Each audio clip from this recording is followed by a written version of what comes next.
안녕하세요. 친정어머니와 둘이 살고 있는 30대 여성입니다.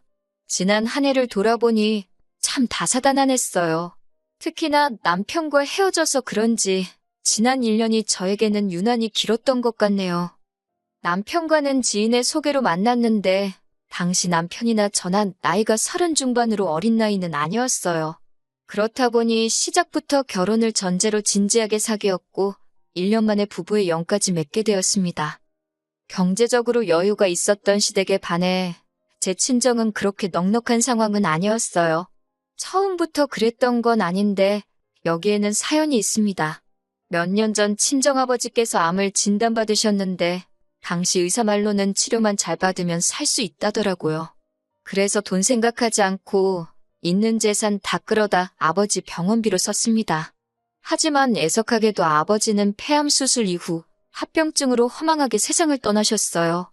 아버지가 돌아가시고 나서야 아버지가 개인적으로 지셨던 채무뿐만 아니라 여러 가지로 금전적인 측면에서 생각지 못한 문제들이 발견되었습니다.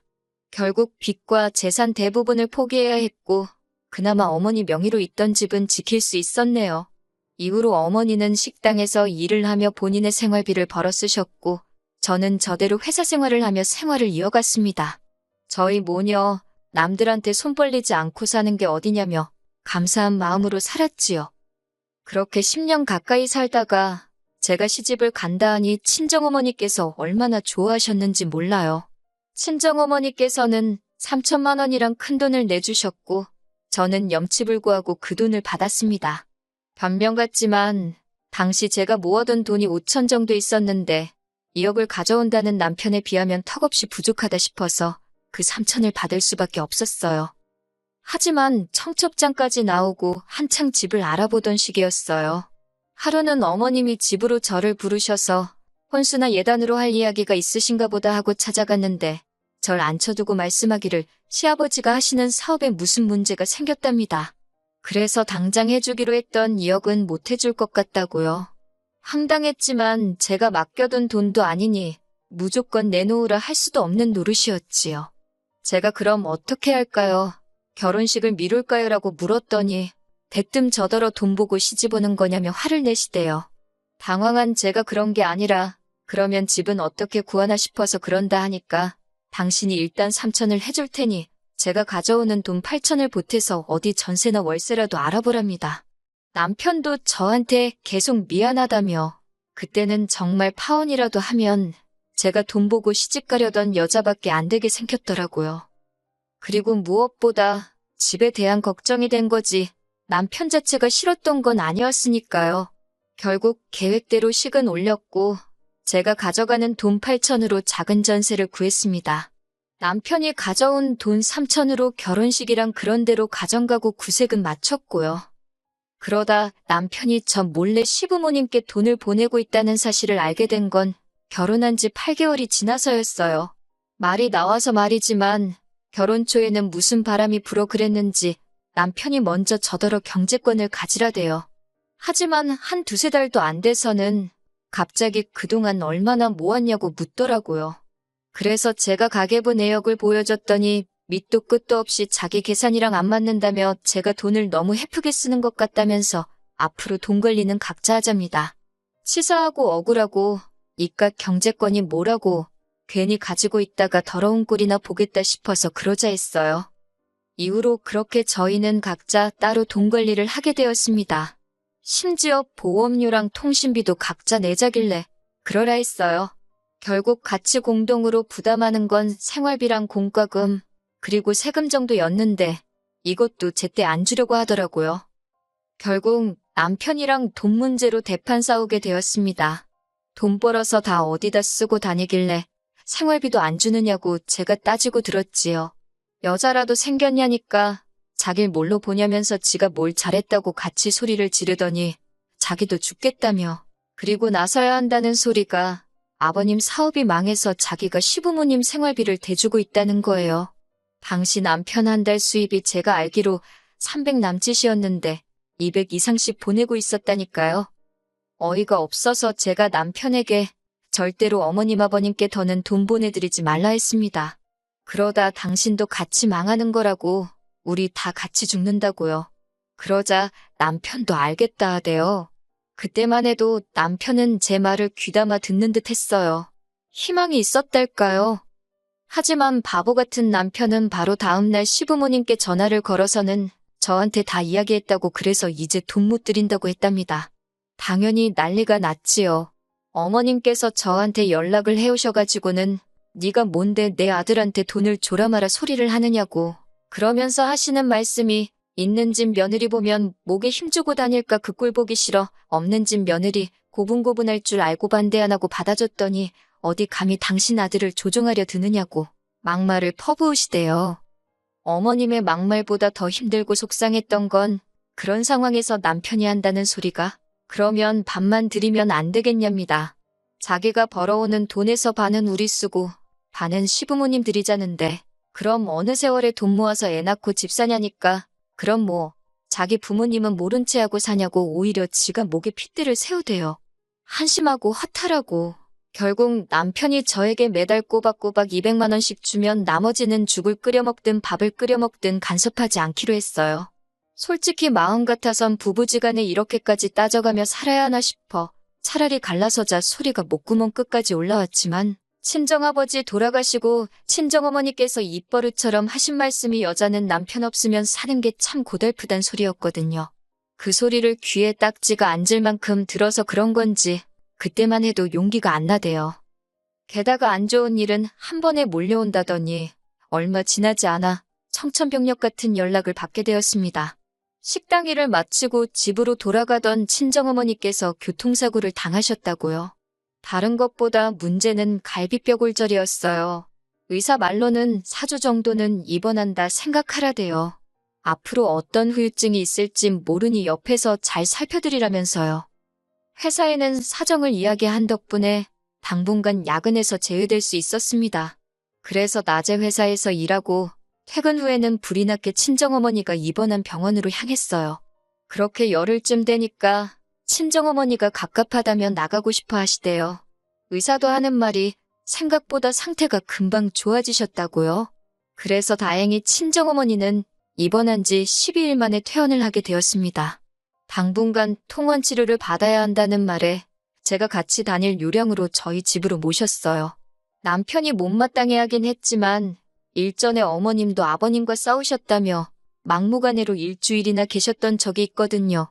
그래서 자기가 이러쿵저러쿵 말할 상황이 못 되었지요. 그리고 친정어머니를 모시고 온 이튿날 웬일로 어머님으로부터 연락이 다 왔대요. 지난번 돈 가지고 한바탕 큰 소리가 오간 이후로 어머님께서 먼저 연락을 주신 건 처음이었지요. 솔직히 저는 늦게나마 저희 어머니는 어떠신지 물어보려고 연락하신 줄 알았습니다. 하지만 이게 웬걸 대뜸 하시는 소리가 다음 주엔 네 시애비 생일인 거 아냐입니다. 제가 알고 있다고 그래서 그렇지 않아도 그날은 모시고 외식이라도 할 생각이었다고 말씀드렸어요. 그러자 어머님이 저더러 외식이 웬 말이냐며 시집 오자마자 처음 만난 시애비 생일인데 당연히 네가 생일상을 직접 차려야 되는 거 아니냐고 그런 것도 안 배우고 뭐 했냐대요. 어이가 없던 제가 남편에게 들으셨겠지만 사고로 다친 친정어머니가 지금 여기 계신다고 잘 아시지 않냐고 저도 그러면 안 됐는데 너무 속상해서 조금 빈정거려 봤네요. 그러자 어머님께서 하시는 말씀이 그건 들었다면서 퇴원했으면 자기 집으로 가지 왜 니네 집으로 온 거냐며 아무튼 아버님 생일잔치는 니네 집에서 할 거라고 그런 줄 알랍니다. 이미 친척분들한테도 다 얘기해뒀다고요. 하지만 저도 지지 않고 막무가내인 어머님께 지금 친정어머니 거동도 불편하시고 어디 다른 데로 못 모신다. 생일상이고 뭐고 못 챙기고 잔치는 가당치도 않다고 딱 잘라 말했네요. 그러자 어머님도 열받으신 건지 두고 보자면서 전화를 뚝 끊어버리시대요. 그리고 그날 밤 남편이 얘기 좀 하자는데 딱 봐도 무슨 이야기를 할지 알겠더라고요. 그래서 제가 생일잔치 이야기면 집어치우라 했습니다. 그렇게 생일상 차려드리고 싶어서 미치겠으면 당신이 어머님 댁에 가서 차려드리면 되지 않냐고. 그게 굳이 우리 집이어야 할 이유가 있냐. 그리고 지금 친정어머니가 아프신데 내가 시아버지 생일상 차리게 생겼냐고. 그랬더니 남편이 한다는 소리가 저더러 지금 자기 부모님이 망해서 무시하는 거냐고 그래요. 어이가 없어서 그건 어디서 나온 자격지심이냐고 그러면 당신이랑 시부모님이 우리 엄마 무시하는 건 뭐 때문이냐 그랬습니다. 모 눈엔 뭐만 보인다고 똑같은 사람 취급하지 말라니까 얼굴이 벌개져서는. 그리고는 한 이틀이나 지났을까요? 친정어머니는 방에서 주무시고 저는 거실에서 TV를 보고 있었어요. 남편이란 인간은 꼭두 새벽부터 어딜 갔는지 보이지도 않고 이때 솔직히 한참 냉전 중이라서 저도 굳이 관심을 두지 않았습니다. 갑자기 요란하게 현관벨이 울려서 나가보니 어머님 아버님이 문 앞에 서 계시대요. 집 안으로 밀고 들어오시려는 걸 간신히 막고 지갑하고 핸드폰만 챙겨 밖으로 나갔습니다. 집 앞 카페에 들어가 자리를 잡기가 무섭게 어머님이 꺼내신 말씀이 저더러 잔소리 말고 다음 주에 생일상 차리랍니다. 어이가 없어서 못한다 하지 않았냐고 왜 이렇게 억지시냐고 물었어요. 그러자 하는 소리가 친척들 앞에서 당신들 얼굴에 똥칠해야 속이 후련하겠냐고 그럽니다. 아니, 아버님이 이제 겨우 63이신데 무슨 친척들까지 불러서 생일잔치를 하시냐고. 그러면 어머님 댁에서 하시라 했습니다. 제가 남편 편으로 미역국이랑 갈비 정도는 해서 보내보겠다고요. 그랬더니 그건 싫답니다. 무조건 저희 집에서 제가 차려주는 생일상을 받아야겠대요. 어찌나 기가 빠지고 힘이 들던지 저도 모르게 적당히 좀 하시라 소리를 질러버렸네요. 저희 어머니 아플 때 하다못해 안부 연락 한 번 없으셔놓고 이제 와서 무슨 생일상 받아먹길 바라시냐고 어쩜 이렇게 뻔뻔하시냐 쏘아붙였습니다. 그랬더니 하는 말이 제가 이제 와서 본색을 드러낸다나요? 그러면서 저더러 네가 그런다고 니네 엄마가 천년만년 살 것 같냐? 시집 왔으면 시부모가 부모지. 낳아준 부모는 죽었다 생각하고 사는 게 답이다. 말도 안 되는 소리만 하시더라고요. 듣다 못한 제가 어머님더러 어머님도 자식이라고 낳아 키우신 시외할머님이 불쌍하다고 악을 썼네요. 결국 이 일로 남편과도 지독한 싸움을 하게 되었고 남편은 끝끝내 지 부모 편만 들더라고요. 뻔한 레파토리 있잖아요. 그냥 적당히 져드리면 안 되겠냐. 장모님한테 하는 만큼만 해드려봐라. 아니, 니네 엄마가 나한테 그렇게 안 해주는데 내가 왜 그렇게 하냐? 어이가 없어서 결국 끝도 없는 싸움의 반복 끝에 이럴 거면 갈라서자 소리가 나왔고 그렇게 헤어졌어요. 남편이 자기가 3천만 원 가지고 오면서 시골리고 어쩌고 했다며 그 돈 돌려달라길래 너는 나랑 사는 동안 내가 해온 집에서 안 자고 어디 밖에서 잤냐고 또 싸우고 제가 그렇게 억울하면 네가 사온 거 들고 가라 했습니다. 그랬더니 그걸 어디다 두냐고 짜증을 내더니 결국 빈몸으로 나가대요. 그렇게 1년 좀 넘는 결혼 생활은 아주 지저분하게 마무리가 되었어요. 친정어머니는 이 긴 세월을 여자 혼자 몸으로 어떻게 살 거냐고 걱정하시지만 저는 오히려 홀가분한 게 별로 걱정이 되질 않아요. 그리고 이렇게 사연을 쓰게 된 결정적인 이유기도 한데 사실은 며칠 전 남편의 근황을 들었습니다. 들리는 말이 시부모님도 그렇고 남편까지 손 떼면 안 되는 데까지 손을 댔던 모양이에요. 결국 주변에서들 돈 갚으라고 난리가 나서 고소까지 당했다던데 저야 그걸 알아서 헤어진 건 아니지만 그 동구렁텅이에서 빠져나온 게 얼마나 다행이다 싶던지요. 늦은 후회지만 결혼 그거 조금 늦게 하면 어떻다고 제가 너무 신중치 못했던 게 안타까워요.